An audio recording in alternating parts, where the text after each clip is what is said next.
വളരെയധികം സന്തോഷത്തോടു കൂടിയാണ് ഞാൻ ഇന്നിവിടെ വന്നിട്ടുള്ളത്. കാരണം ഞാനെടുത്ത തീരുമാനം തെറ്റിയില്ല എന്നെനിക്കിപ്പോൾ തോന്നുന്നു.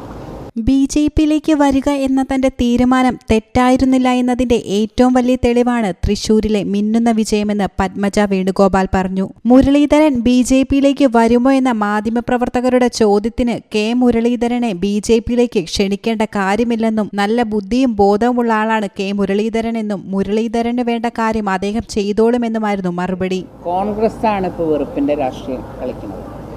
ജാതി മതങ്ങളുടെ പേര് പറഞ്ഞ് ഇവർ വന്നാൽ നിങ്ങൾക്ക് ബുദ്ധിമുട്ടാവും, നിങ്ങൾക്ക് ഈ നാട്ടിൽ ജീവിക്കാൻ പറ്റില്ല, അങ്ങനെ ഒരു കാര്യമില്ല. ഇവിടെ അവരെല്ലാവരും ഒരുപോലെ സ്നേഹിക്കുന്നതാണ്. ഇത് പറഞ്ഞ് ഉണ്ടാക്കി ശരിക്ക് പറയുകയാണെങ്കിൽ ഇപ്പം ജാതി കളിക്കുന്നതും വെറുപ്പിൻ്റെ രാഷ്ട്രീയം കളിക്കുന്നതും കോൺഗ്രസ്സാണ്. തന്റെ സങ്കടങ്ങൾ നേതാക്കൾക്ക് മുന്നിൽ കരഞ്ഞു പറഞ്ഞിട്ടും കേൾക്കാതിരുന്ന സാഹചര്യത്തിലാണ് താൻ BJPയിലേക്ക് വന്നതെന്നും ചേട്ടൻ താൻ മുന്നറിയിപ്പ് നൽകിയിട്ടും കേൾക്കാതിരുന്നതാണെന്നും തന്നെ ഒപ്പം നിന്ന് തോൽപ്പിച്ചവർ തന്നെയാണ് ചേട്ടനെ ഒളിയമ്പെയ്ത് തോൽപ്പിച്ചതെന്നും പത്മജ കൂട്ടിച്ചേർത്തു. ആരാ പേര് എന്നൊന്നും ഞാനിപ്പോൾ ഇവിടെ പറയില്ല. ആരെങ്കിലും നിഷേധിച്ചാൽ ഞാൻ പേര് പറയും. മുമ്പിലിരുന്ന് എൻ്റെ സങ്കടങ്ങൾ പറഞ്ഞ് ഞാൻ പൊട്ടിക്കരഞ്ഞിട്ടുണ്ട്. പലരും എന്താ പറഞ്ഞത്? ഞാനൊന്നും പറഞ്ഞിട്ടില്ല. ഞാൻ പൊട്ടിക്കരഞ്ഞിട്ടുണ്ട് എൻ്റെ ബുദ്ധിമുട്ടുകൾ. ഇതൊന്നും ആരും ചെവി കേട്ടില്ല. പിന്നെ എനിക്ക് തോന്നി ഞാനിവിടെ നിൽക്കുന്നതിൽ ഒരു കാര്യമില്ല. ജാതി കളിച്ച് വെറുപ്പിന്റെ രാഷ്ട്രീയം പ്രചരിപ്പിക്കുന്ന പാർട്ടിയായി കോൺഗ്രസ് മാറിയെന്നും രാഷ്ട്രീയത്തിനതീതമായ ബന്ധവും നന്മയുമാണ് തൃശൂരിൽ സുരേഷ് ഗോപിയുടെ വിജയത്തിന് കാരണമെന്നും പത്മജ പറഞ്ഞു. തൃശൂരിലെ ജനങ്ങൾ ബുദ്ധിയുള്ളവരായതുകൊണ്ടാണ് തൃശൂരിൽ താമര വിരിഞ്ഞത്. ഇനിയും ഒരുപാട് താമരകൾ വിരിയും. കോൺഗ്രസ് ആണ് ഇപ്പോൾ വെറുപ്പിന്റെ രാഷ്ട്രീയം കളിക്കുന്നത്.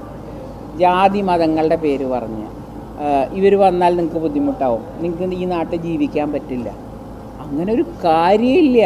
ഇവിടെ അവരെല്ലാവരും ഒരുപോലെ സ്നേഹിക്കുന്നതാണ്.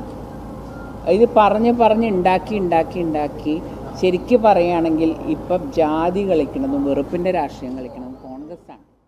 തെറ്റിദ്ധാരണയുടെ പുറത്ത് മുരളീധരൻ ഉൾപ്പെടെ കോൺഗ്രസിൽ നിൽക്കുന്ന നേതാക്കന്മാരെല്ലാം ഉറപ്പായും BJPയിലേക്ക് വരുമെന്നും പത്മജ കൂട്ടിച്ചേർത്തു. തൃശൂരിലെ സുരേഷ് ഗോപിയുടെ വിജയത്തിനു ശേഷം മാധ്യമപ്രവർത്തകരുടെ ചോദ്യങ്ങൾക്ക് മറുപടി പറയുകയായിരുന്നു പത്മജ. എൻ്റെ പിതാവ് പണ്ട് പറയാറുണ്ട്, തൃശ്ശൂർ രാഷ്ട്രീയം പഠിച്ചോ, ലോകത്ത് എവിടെ പോയിട്ടും രാഷ്ട്രീയം കളിക്കാൻ. ഇവിടുത്തെ ജനങ്ങൾ ബുദ്ധിയില്ലാത്തവരൊന്നുമല്ല, നല്ല ബുദ്ധിയുള്ളവരാണ്. അപ്പം അങ്ങനെ ഒരു സ്ഥലത്ത് സുരേഷ് ഗോപിയെ പോലെ ഒരു മനുഷ്യസ്നേഹി, അദ്ദേഹത്തിന് രാഷ്ട്രീയത്തിനപ്പുറം ബന്ധങ്ങളുണ്ട്. അപ്പോൾ അദ്ദേഹത്തിന് കമ്മ്യൂണിറ്റി ഒന്നും ന്യൂസ് ഡെസ്ക് യു ടോക്ക്.